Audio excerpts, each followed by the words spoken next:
I welcome you all to the Chanakya's Lens again। और अब हम अपनी डिबेट को आगे शुरू करने जा रहे हैं। लाइक वी आर हमने ओरिएंटेशन सेशन पढ़ लिया था, हमने देखा हम क्या क्या कवर करेंगे। नाउ हम फर्दर प्रोसीड करेंगे हमारे पहले टॉपिक पे, that is ancient Indian political thought. Okay, तो हम लोग सबसे पहले एंशिएंट इंडियन पॉलिटिकल थॉट पे हम बढ़ेंगे।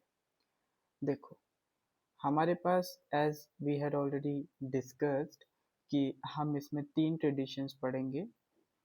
हमारे पास धर्मशास्त्र है, हमारे पास महाभारत भी आएगा इसमें। एक मिनट, धर्मशास्त्र में ही वैदिक लिटरेचर इसका सोर्स है, श्रुति इसका सोर्स है, महाभारत इसका सोर्स है, नारद स्मृति इसका सोर्स है।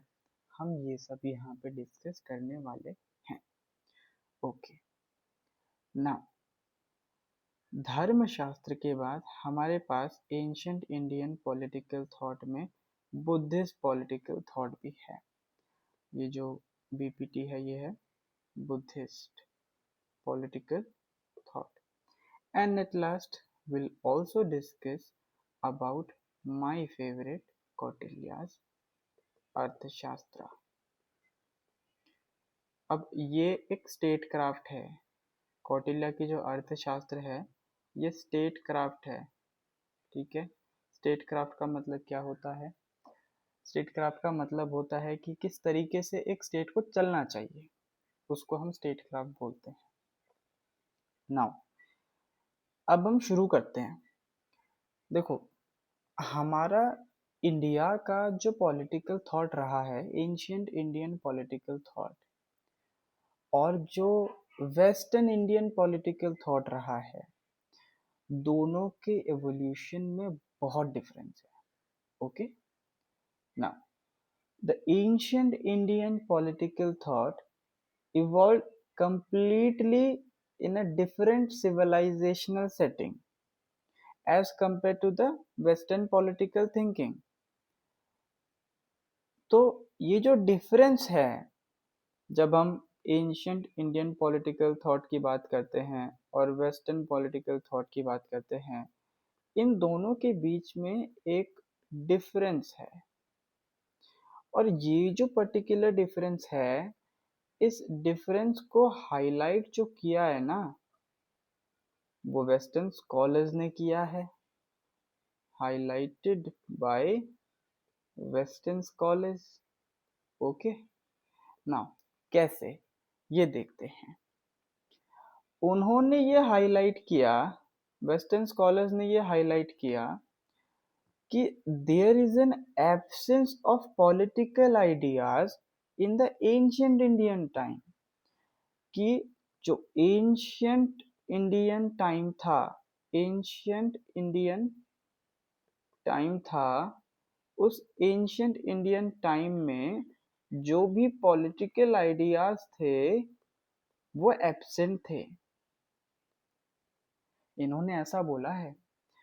कहने का मेरा मतलब ये है कि जितने भी, और जितने भी तो नहीं बोलूंगा, बट मैनी वेस्टर्न स्कॉलर्स, बहुत सारे ऐसे वेस्टर्न स्कॉलर्स रहे हैं जिन्होंने जो existence of ancient Indian political thought है, existence of ancient Indian political thought है, इस एग्जिस्टेंस को ही उन्होंने रिजेक्ट किया है।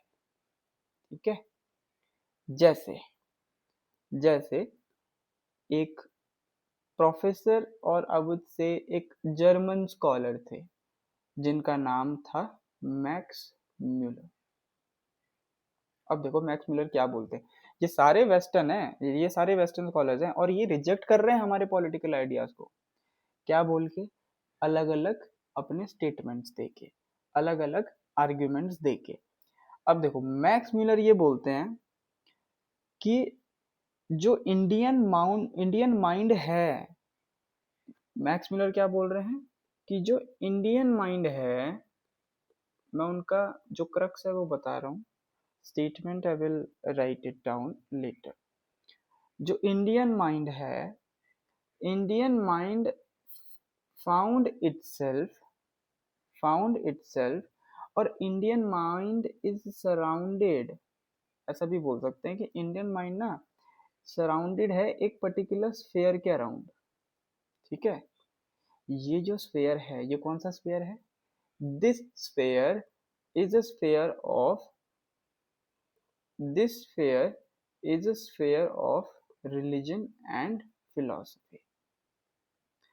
और वो ये बोल रहे हैं कि जो इंडियन माइंड है ना वो इसी स्फेयर के अराउंड जो है वो सराउंडेड है, और यहीं पे उस इंडियन माइंड को, यानी कि हमारी बात कर रहा है वो, या जो पुराने स्कॉलर्स हैं उनकी बात कर रहे हैं कि यहीं पे उनके पास लिबर्टी है एक्ट करने की।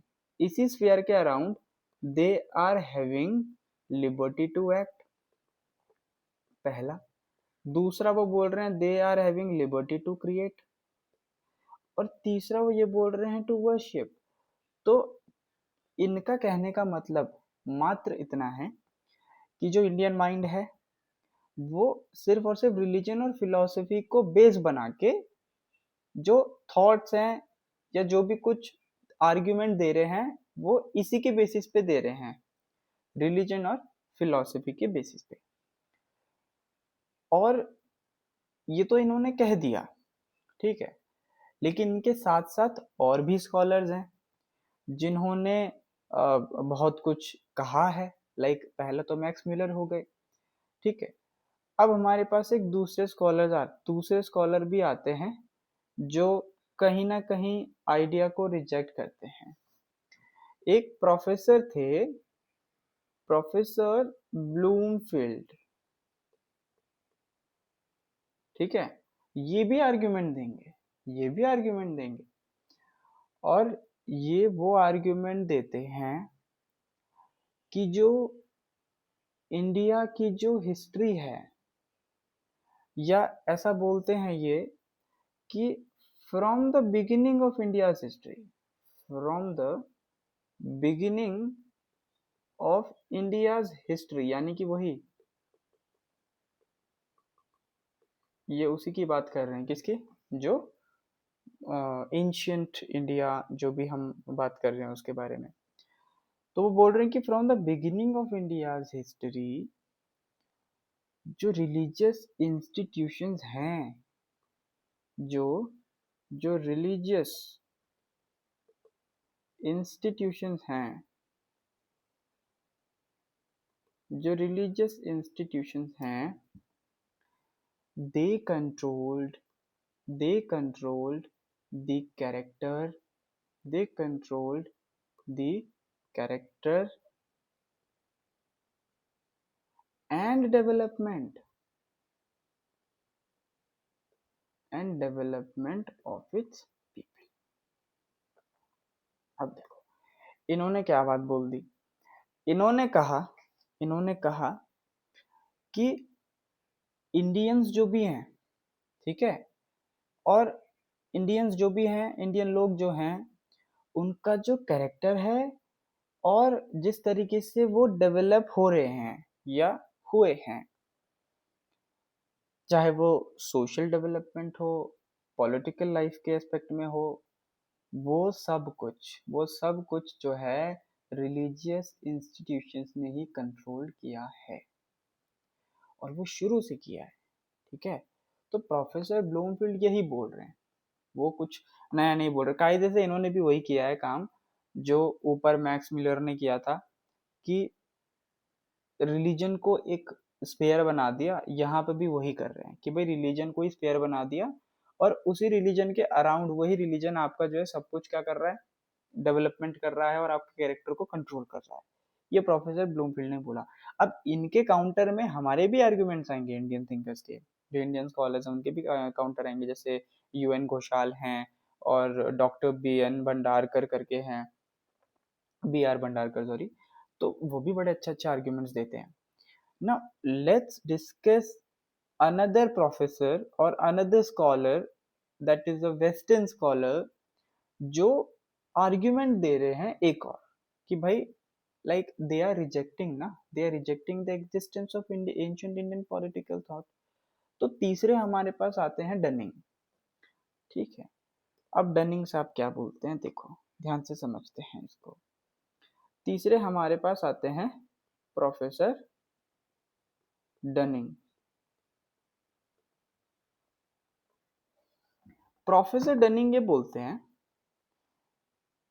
कि जो भी ओरिएंटेड आर्यंस हैं, जो भी ओरिएंटेड आर्यंस हैं, उन्होंने अपने पॉलिटिकल आइडियाज को कभी भी थियोलॉजिकल एनवायरनमेंट से अलग ही नहीं किया।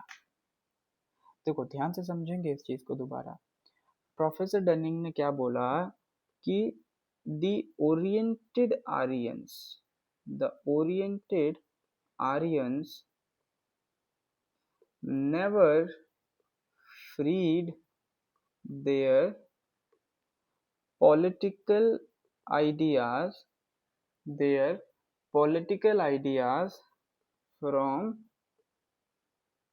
theological environment। थियोलॉजिकल तो पता ही होगा सबको, थियोलॉजिकल का मतलब क्या होता है, रिलीजियस जिसको बोलते हैं।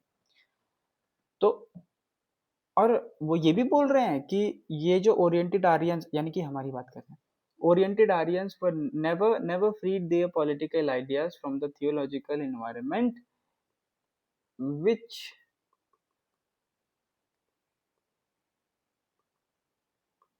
is embedded today as well, in which it is embedded today, which is embedded today। कहने का उनका मतलब भी वही है कि हम जो भी, हमारे जो भी पॉलिटिकल आइडियाज हैं, हमने फ्री ही नहीं किया उसको।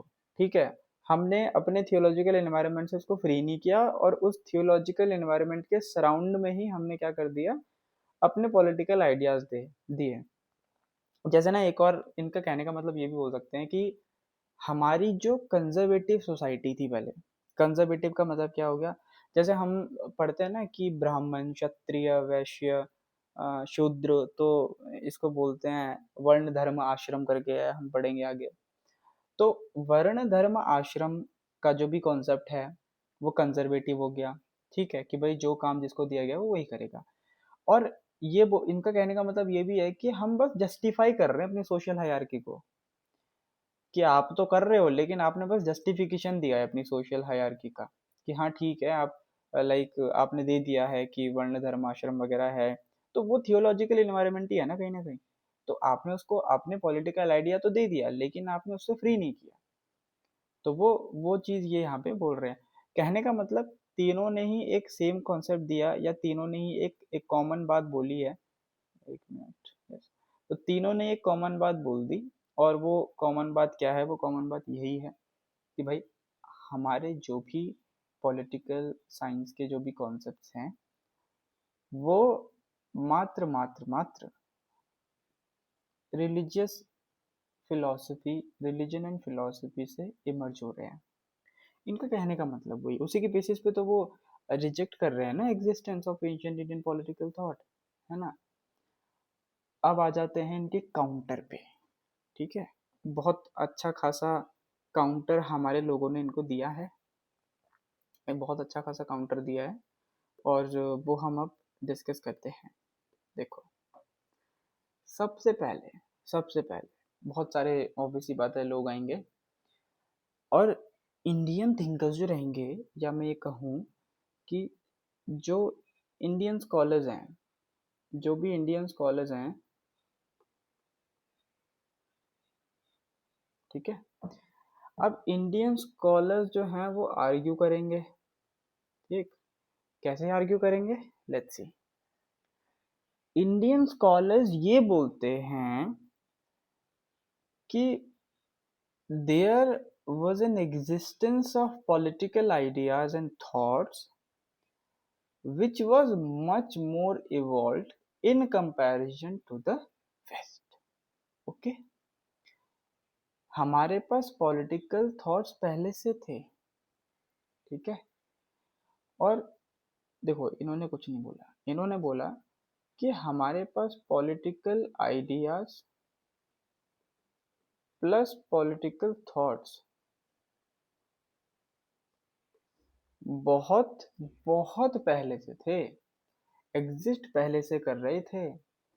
और हमारे जो भी पॉलिटिकल आइडियाज एंड थॉट्स हैं, they were much more evolve, much more evolve than the west. कैसे? Let's see, let's see. देखो, हमारे पास अलग अलग यहाँ पे प्रोफेसर आ रहे हैं। तो इंडियन प्रोफेसर हैं, एक professor UN Ghoshal, he is a scholar. उन्होंने बोला कि professor UN Ghoshal said that Hindus belong to the category of people who have left their impression upon the pages of history as the founder of original system of the political thought। ठीक है? तो सबसे पहला जो argument दे रहे हैं वो प्रोफेसर यूएन घोषाल दे रहे हैं। ठीक है, प्रोफेसर यूएन घोषाल दे रहे हैं। ठीक है, ये क्या बोलते हैं? ये बोलते हैं कि Hindus Hindus belong to the category Hindus belong to the category of people who have left their impression upon the pages of history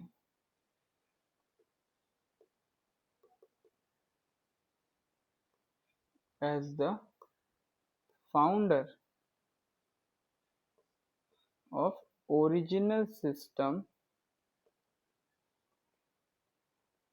of political thought। Let's discuss his statement। देखो, जो प्रोफेसर यूएन घोषाल हैं, उन्होंने बोला कि Hindus, देखो Hindus का उनका particular मतलब हिंदू नहीं है, it is about Indians. Okay, तो Hindus belong to the category of people who have left their impression upon the pages of history as the founder of original system of the political thought. अब ना यहाँ पे जब ये argument दे रहे हैं तो फेवर में दे रहे हैं, और ये ऐसे देख रहे हैं कि जो इंडियन पॉलिटिकल थॉट था, एंशिएंट इंडियन पॉलिटिकल थॉट था, वो एक इंडिजिनस, सिस्टमैटिक और डीपली एथिकल रूटेड था धर्मा में। क्या बोला मैंने? ये जब यहाँ पे आर्ग्यूमेंट को अगर हम समझें तो घोषाल सर एक्चुअली ये बोल रहे हैं, they saw it as indigenous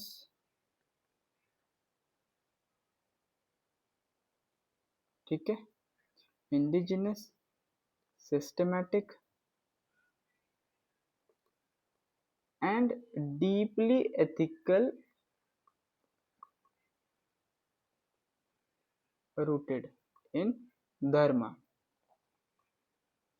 ये इस वे में देख रहे हैं, पावर पॉलिटिक्स नहीं बोल रहे हैं। वो बोल रहे हैं कि जो जो एंशिएंट इंडियन पॉलिटिकल थॉट है, तो हमने हिस्ट्री में ऐसा इंप्रेशन जमा दिया कि ओरिजिनल सिस्टम जो है पॉलिटिकल थॉट के वो हम हैं। कैसे हैं? देखो, जैसे एग्जांपल लेते हैं, अगर हम एग्जांपल लें तो हमारे पास धर्मशास्त्र में हमारे पास धर्मशास्त्र है। धर्मशास्त्र में ना लोगों की और राजा की जो लाइफ है वो that is surrounded around the concept of dharma. यहाँ पे धर्म रिलीजन नहीं है, पहली चीज। यहाँ पे ये जो धर्म है ये रिलीजन नहीं है, it is more associated with the duty. Correct? अब जैसे राजधर्म है कि भाई राजा का धर्म है ना, ये डीपली एथिकल नहीं हो गया कि राजा का एक धर्म है जो उसको निभाना है, प्रजा का एक धर्म है जो उसको निभाना है। एग्जाम्पल दूसरा लें अगर, अर्थशास्त्र। अर्थशास्त्र एक स्टेट क्राफ्ट है गवर्नेंस का, how a state should be run, that is what अर्थशास्त्र इज, है ना। क्या हमें यहाँ पे ये चीज समझ में नहीं आ रही है कि हमारी जो पॉलिटिकल रेशनैलिटी थी वो कितनी बढ़िया थी और कितनी पहले आ चुकी थी, जो आज के कॉन्सेप्ट हम आज के टाइम पे पढ़ रहे हैं। यही आर्ग्यूमेंट जो है वो इनका है, प्रोफेसर यूएन घोषाल का, कि ये जो चीजें हैं ना हमारी धर्मशास्त्र, अर्थशास्त्र, which is state craft, this is what is reflecting our ancient Indian political rationality, and in this way we can say that we left, or we actually left an impression in the pages of history, because we are the original system or original founder of the political thought, not the western scholars। ये यहाँ पे ये बोल रहे हैं। Okay, अब हम देखेंगे कि एक और स्कॉलर है, एनडी पाल्मर। ओके, वो भी अपना आर्ग्यूमेंट देंगे। तो एनडी पाल्मर का आर्ग्यूमेंट क्या है, let's see. ND Palmer argument, counter argument कर रहे हैं ये भी। ये बोल रहे हैं कि जो एंशियंट इंडियन पॉलिटिकल थॉट है, it deals with many subjects which are present in the political theory of the western world। ठीक है, अब देखो पाल्मर क्या बोल रहे हैं यहाँ पे, पाल्मर क्या बोल रहे हैं यहाँ पे। ये ना एक, ये जो इन्होंने बोला है ना, ये जो इन्होंने यहाँ पे बात बोली है कि which are present in the political theory of western world, इसको हम बोलते हैं, ये कहीं ना कहीं दिखा रहे हैं structural parallelism, structural parallelism, parallelism. Okay, structural parallelism, use these keywords in your answers. Okay, तो ये जो स्ट्रक्चरल पैरेललिज्म है ये क्या है, कहने का मतलब इसका सिंपल ये होता है कि भाई क्वेश्चन तो सेम है, सेम क्वेश्चन है, लेकिन रीजन डिफरेंट है। कैसे, अब इसको मैं समझाता हूँ। रीजन जो है वो डिफरेंट है, कैसे, देखो। जब हम ना धर्मशास्त्र की बात करते हैं, इसको मैं डी शास्त्र ऐसे लिख दूंगा, और जब हम वेस्टर्न पॉलिटिकल थॉट की बात करते हैं, ठीक है, दोनों में ओरिजिन ऑफ स्टेट की थ्योरी है, दोनों में। लेकिन जब धर्मशास्त्र की बात करते हैं और वेस्टर्न पॉलिटिकल थॉट की बात करते हैं, तो धर्मशास्त्र ये बोलता है कि पहले कोई स्टेट था नहीं, ये हम आगे भी पढ़ेंगे थोड़ी देर में, या चलो यहीं पढ़ लेते हैं। देखो, धर्मशास्त्र ये बताता है कि पहले कोई स्टेट नहीं था, ठीक है। How state came into being, इसकी डिबेट है ये, how state came into being, ये इसकी डिबेट है। Okay, it is just for the explanation कि उन्होंने किस कॉन्टेक्स्ट में बोल दिया ये, कि एंशिएंट इंडियन पॉलिटिकल थॉट जो है वो डील कर रहा है बहुत सारे सब्जेक्ट्स के साथ, है ना, वो है ये। How state came into being, धर्मशास्त्र और वेस्टर्न पॉलिटिकल थॉट। धर्मशास्त्र तो डिवाइन ओरिजिन थ्योरी, अभी के लिए इतना मान लो कि ये डिवाइन ओरिजिन थ्योरी की बात करता है, divine origin theory of state की ये बात करता है, ठीक है। और यहाँ पे जब हम डब्ल्यूपीटी की बात करते हैं, वेस्टर्न पॉलिटिकल थॉट की हम बात करते हैं, तो हमें वहाँ पे ना स्टेट, अब वैसे स्टेट का जो जो भी है वो तो गार्नर ने दिया था, लेकिन अभी के लिए ऐसा समझ लेते हैं कि सोशल कॉन्ट्रैक्ट की बात करते हैं यहाँ पे, ठीक है, सोशल कॉन्ट्रैक्ट की बात करते हैं, जो कहीं ना कहीं हॉब्स लेके आया था, है ना। अब देखो, क्वेश्चन तो सेम है ना, कि स्टेट आया कैसे, how the state came into being, this question is same, but reason is different ना, यहाँ ये रीजन है, यहाँ ये रीजन है कि भाई सोशल कॉन्ट्रैक्ट हुआ वेस्टर्न पॉलिटिकल थिंकर्स के अकॉर्डिंग। हम बोलते कि हाँ भाई divine origin of the state है, डिवाइन यानी कि हम भगवान से कहीं ना कहीं उसको जोड़ रहे हैं ऐसा, क्योंकि यहाँ पे हम बात करते हैं मत्स्य न्याय की धर्मशास्त्र में, है ना। दूसरा, ये तो चलो पहला एग्जाम्पल हो गया। दूसरा एक और मानो, दूसरा आप ये मान लो कि फॉर्म ऑफ गवर्नमेंट। अब देखो फॉर्म ऑफ गवर्नमेंट अगर देखें तो वहां पे आप रिपब्लिक की बात कर रहे हो वेस्ट में, है ना, रिपब्लिक की बात करो सपोज, क्या हमारे पास बुद्धिस्ट पॉलिटिकल थॉट में गण और संघ नहीं है? वहां भी तो होता था ना ऐसा। रिपब्लिक के साथ साथ यहाँ पे डिस्कशंस की बात कर रहे हैं, डिबेट की बात कर रहे हैं, डिबेट्स की बात कर रहे हैं, है ना। क्या हमारे पास बुद्धिस्ट पॉलिटिकल थॉट में भी डिबेट्स एंड डिस्कशंस होते थे? ये भी यहाँ सिमिलर है। तो कहने का मतलब वही है कि ये स्ट्रक्चरल पैरेललिज्म को यहाँ पे कहीं ना कहीं इन्होंने दिखाया। ओके, तो यहाँ तक हमको समझ में आ गया कि किस तरीके से जो वेस्टर्न स्कॉलर्स थे और जो इंडियन स्कॉलर्स थे उनके बीच में आर्ग्यूमेंट्स चले हैं।